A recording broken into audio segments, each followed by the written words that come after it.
Hey guys, this took crazy long, but it's finally here. This is the next installment of If MCYT was in League of Legends. If you're new here, feel free to check out any of the videos that the magical portal in the top right corner will take you to. The votes on the community poll have spoken. Today's MCYT content creator is Wilbur Soot. So, without further ado, let's get right into it. Like many of the other champions, I will generally be using Wilbur's characters on the Dream SMP and a little bit of his character on SMP Earth. Wilbur's character is iconic, not because he has any crazy god powers or any particular race of being, sentient organism. Wilbur's character is special because of the goals he set out for himself and the fact that he is extremely good with words. There is a reason that he is one of the writers for the Dream SMP after all. A bunch of things have happened since we last left off with this series, and don't worry, I'll be taking into account those things as well. On SMP Earth, Wilbur's character is basically him trying to do good by the law again after the events of SMP Live, where he was a dirty crime boy. Wilbur also fought a lot of wars, which is not too far from where his character stands on the Dream SMP. Well, most of you are probably here because you are fans of the Dream SMP. But in case you aren't, this is basically what went down. Please note, for those of you who don't know what the Dream SMP is, these are spoilers. Wilbur desired a faction of his own that was independent from the rest of the Dream SMP. Obviously, Dream was none too pleased with that, and the two factions went to war. Wilbur's faction, Lemamberg, finally won their independence at the end of the day after lots of betrayal and a lot of fighting. After that, Lemamberg holds an election, whereupon Schlatt wins and exiles Tommy and Wilbur. Wilbur's already declining mental state becomes even more unstable, and as they set up a secret base called Poctopia, Dream visits them, and he has a lot of TNT with him.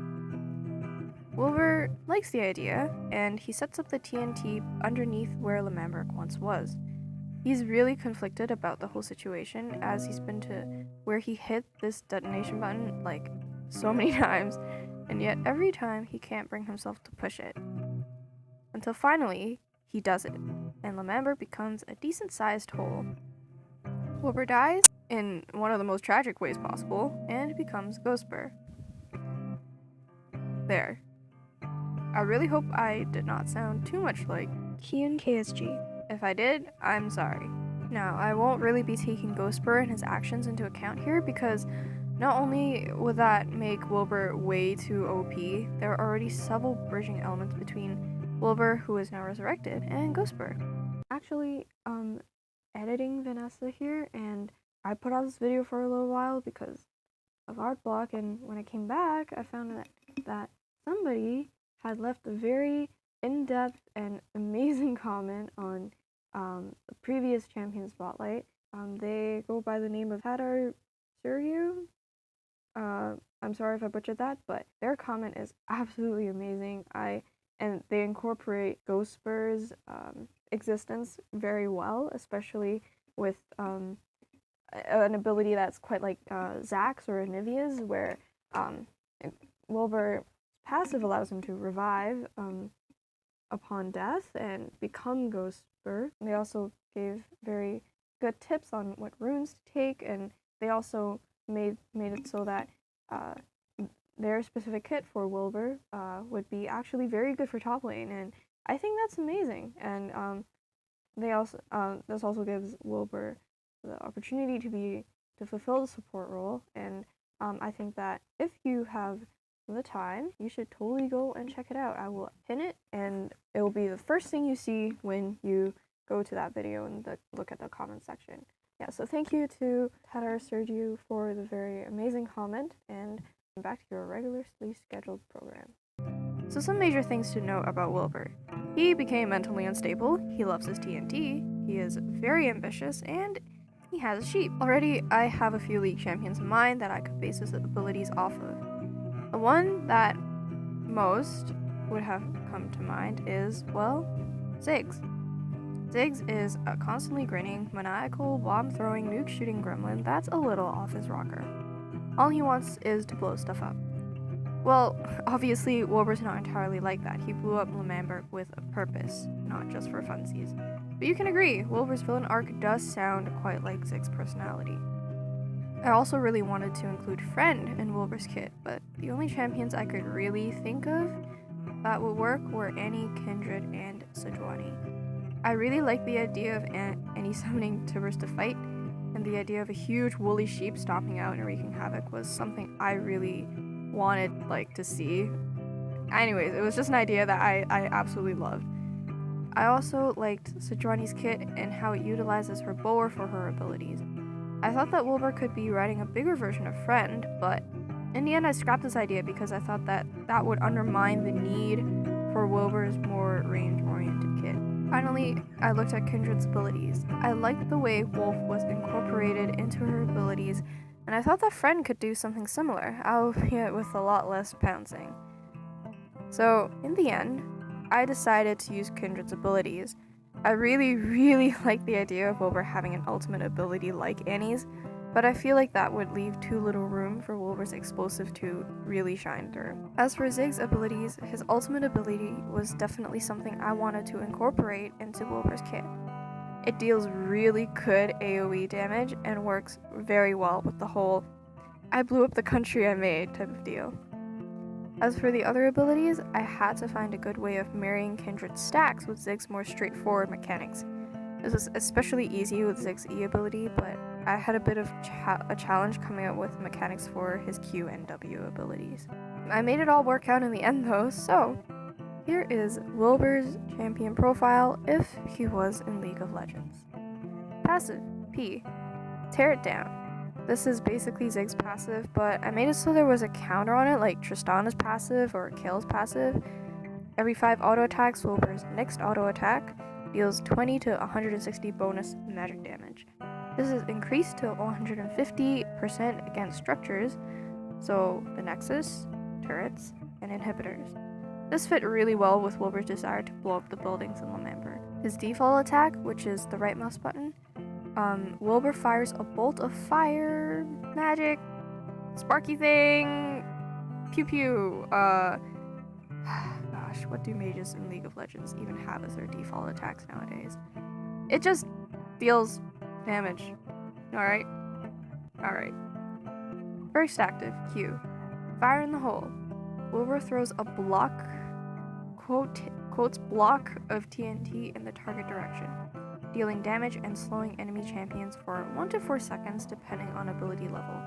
I had a bit of trouble with this one because it was just so easy to take Zig's Q and call it a day, but I didn't want to be unoriginal, so here it is. Second active, W, Blue Sheep. Friend dashes to the target location, attacking minions, monster camps, or enemy champions within a small radius. Friend's attacks will slow the target, and Friend will prioritize enemy champions over minions if Wilbur has damaged the enemy champion. Wilbur can recast this active at any time to recall Friend, and Friend will automatically leave his post at the target location if Wilbur leaves the area or if Wilbur dies. Third active, E, the push of a button. This is basically a blend of both Zig's E and Kindred's E. Wilbur throws down a bunch of TNT in an area. The TNT is triggered when the enemy champion or enemy minions walk over it. When the enemy has triggered 3 or more things of TNT, the enemy champion will become marked, and Friend will charge the marked targets to deal physical damage. Friend will deal extra damage if the target is below 30% health. Finally, his ultimate, or his R ability, the Unfinished Symphony. Wilbur presses a button and detonates the target area. Damage taken by champions is increased by 50% for those closest to the center, and decreases the further away you get from the center. The target area cannot be further than 250 units from Wilbur. This had to be put in place, otherwise Wilbur would just be able to bomb the enemy fountain non-stop from a safe distance. And while admittedly that sounds really fun, it's not really fun for the enemy team, and if I was on the enemy team, I certainly do not want to experience something like that. The Unfinished Symphony can damage structures. though to a much lesser degree than Wilbur's passive and does not stack with Wilbur's passive. Or should I say, Wilbur's passive does not affect this ability's damage to structures. Yeah, okay. Overall, Wilbur has a good amount of CC and AoE damage that makes him a good candidate for the bot lane or mid lane.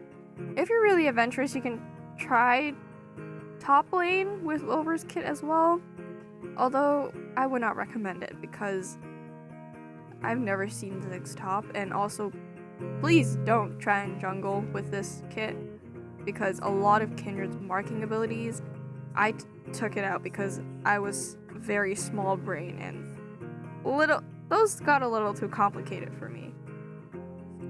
I would recommend items that have armor pen and magic pen, as well as ramping damage or even lifesteal. As for runes, I would recommend sorcery and inspiration, or sorcery and precision. And now for the cosmetics. I struggled with what I would make Wilbur's default skin be, because his entire kit is built upon his time in exile from Manberg, which was basically his trenchcoat skin. But at the same time, Wilbur's actual default skin is his yellow sweater and dark gray pants. In the end, I decided to stick with his exile skin because I thought that Wilbur's default would be too easily confused with Ghostbur. This skin has one chroma, that is Resurrected Wilbur.